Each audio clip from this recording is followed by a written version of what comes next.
बिहार में चल रहे बजट सत्र में कैसी जोरदार खटपट चल रही है और राबड़ी देवी ने नीतीश को कौन सा गजब का ऑफर दे दिया है।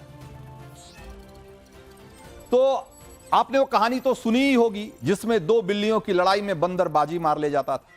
बिहार में पिछले 20 सालों से यही कहानी चल रही है। बीजेपी और आरजेडी की लड़ाई में नीतीश कुमार बार बार लगातार सीएम की कुर्सी हथिया लेते हैं, क्योंकि नीतीश कुमार का फंडा एकदम क्लियर है, अपना काम बनता भाड़ में जाए जनता। नीतीश कुमार का एक सूत्रीय एजेंडा है बिहार के सीएम पद की कुर्सी पर जैसे भी हो काबिज रहना, फिर चाहे वो बीजेपी की गोद में बैठकर करना पड़े या आरजेडी के पाले में आए। इस साल बिहार में दोबारा चुनाव है और चर्चाएं ये चल रही है कि नीतीश कुमार पलटी मारेंगे क्या वो बीजेपी की गोदी से उतरकर दोबारा आरजेडी के खेमे में चले जाएंगे। इसी को लेकर बिहार विधानसभा के बजट सत्र में जबरदस्त खटपट चल रही है, जोरदार बवाल मचा हुआ है।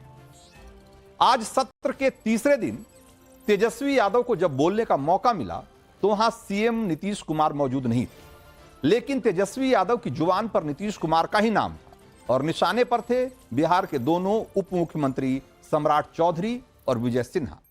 तेजस्वी यादव दोनों को नीतीश कुमार के बारे में उनके पुराने बयान याद दिला रहे थे और तंज मार रहे थे, लेकिन दोनों उप मुख्यमंत्री भी पीछे नहीं थे जवाब देने में, वो भी उसी अंदाज में जवाब दे रहे हैं। आप पहले तेजस्वी और सम्राट चौधरी के बीच कैसी तीखी नोकझोंक हुई उसकी हाईलाइट देखिए, और फिर आपको तेजस्वी और विजय सिन्हा के बीच जो टीका टोपी वाली जुबानी जंग हुई थी वो भी आपको दिखाऊंगा। हम इनके पिता का नाम इस सदन में नहीं लेना चाहते। इनके पिता का भाषण गांधी मैदान में या भाजपा के रैलियों में मुख्यमंत्री जी के प्रति क्या था। देश का अगर सबसे मुख्यमंत्री है तो नीतीश कुमार जी, हमने तो नहीं बोला। नीतीश जी के पुत्र के बारे में आपके पिता ने क्या कहा था ये भी जान लीजिए। आप भी मौजूद थे विरोधी दल के नेता के तौर पर लोग काम भाषण दे रहे हैं, वो दीजिए। अरे छोड़िए ना, क्या आपके पिता ने आप शब्द मुख्यमंत्री के लिए नहीं बोला? खड़ा होके बोलिए नहीं बोला, खड़ा होके बोलिए नहीं बोला, खड़ा होके बोलिए नहीं बोला, खड़ा होकर के बोलिए नहीं बोला, खड़ा होकर के बोलिए नहीं बोला। आपके पिताजी ने क्या क्या बोला? अरे बोला तो बोला। अरे आपके पिताजी ने क्या क्या बोला? छोड़िए ना। अरे बिहार को लूट लिया, आपके पिताजी ने बिहार को लूट लिया, गरीबों वंचितों को लूट लिया, पूरा बिहार लूटने वाला आपका परिवार। मैं तो जेल में होके आया हूँ, लालू प्रसाद जी ने हमको जेल भी भेजा है, वो दिन भी याद रखता हूँ। आखिरी बार चुनाव कौन पार्टी से जीते? पार्टी से क्या होगा? कौन पार्टी से जीते? आप बेफिक्र रहिए, ये गलतफहमी में मत रहिए। आखिरी बार पार्टी हमारे दल से जीते, उसके बाद हारना ही तय है। आप कोई राजा है क्या? अरे पहले तो यह समझ लिए लोग आप उप मुख्यमंत्री नहीं है। तो दरअसल तेजस्वी यादव विधानसभा में प्लानिंग करके आए थे कि बीजेपी के दोनों उप मुख्यमंत्रियों को यह कहकर चिढ़ाना है कि देखो नीतीश कुमार की वजह से मुख्यमंत्री नहीं बना पा रहे हो आप लोग।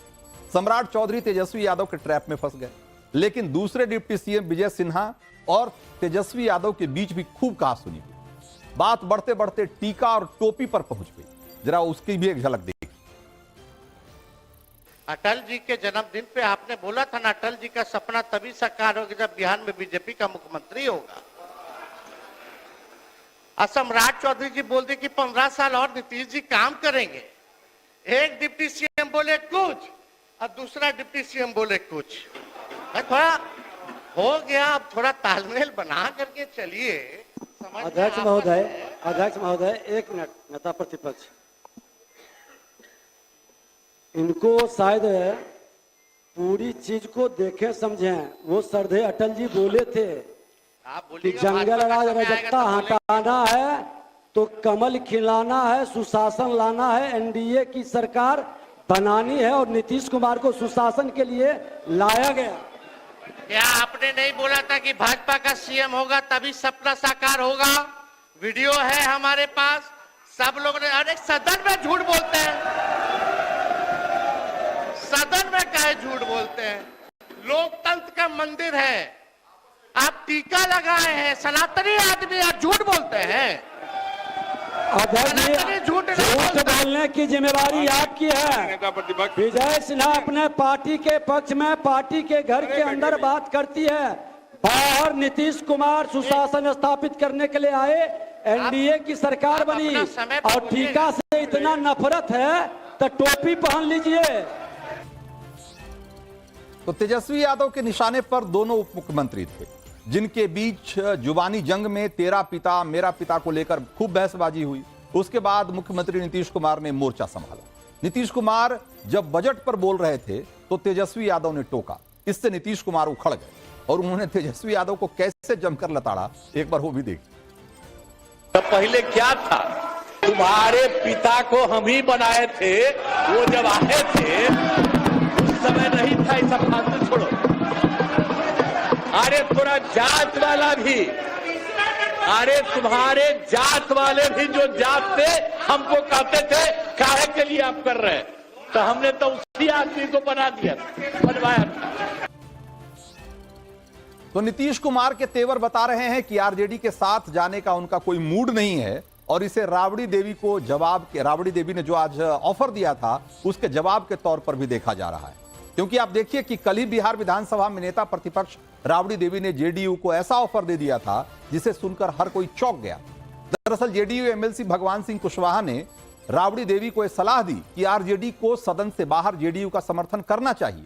तो राबड़ी देवी ने भी तपाक से जवाब दिया कि पहले बीजेपी को छोड़िए और तब साथ देंगे। राबड़ी देवी का यह बयान हंसी मजाक में उड़ाने वाला हालांकि है नहीं, क्योंकि आरजेडी प्रमुख लालू यादव भी हाल ही में बयान दे चुके हैं कि अगर नीतीश कुमार एक बार फिर से साथ आते हैं तो उन्हें माफ कर देंगे और गले लगा लेंगे। और शायद तभी राबड़ी देवी जेडीयू पर नरमी दिखा रही, लेकिन बीजेपी पर आज कैसे दहाड़ रही थी। और आज भी सदन में जब राबड़ी देवी को बोलने का मौका मिला तो उन्होंने बीजेपी पर अटैक करने में कोई कसर नहीं छोड़ी उन्होंने। एक बार जरा राबड़ी देवी को भी सुनिए, बहुत दिलचस्प है। बीजेपी का छोड़िए, बीजेपी से कहाँ दिक्कत है? कुमार के संगे आएंगे हम लोग ना चोरी किए, ना चोरी आज तक सीबीआई ईडी वाला इनकम टैक्स आज तक चोरी नहीं पकड़ा है। बिना सजाए, बिना चोरी के सजाए हुआ है लालू यादव का, चाहे सब परिवार पर रोज नोटिस आता है। ईडी या सीबीआई के रोज कल परसों नोटिस आया सब पूरा परिवार, तो हम लोग भागेंगे। तो कुल मिलाकर के चुनावी साल में बिहार की राजनीति बहुत दिलचस्प होती जा रही है और उसके बारे में हम आपको आगे भी बताते रहेंगे।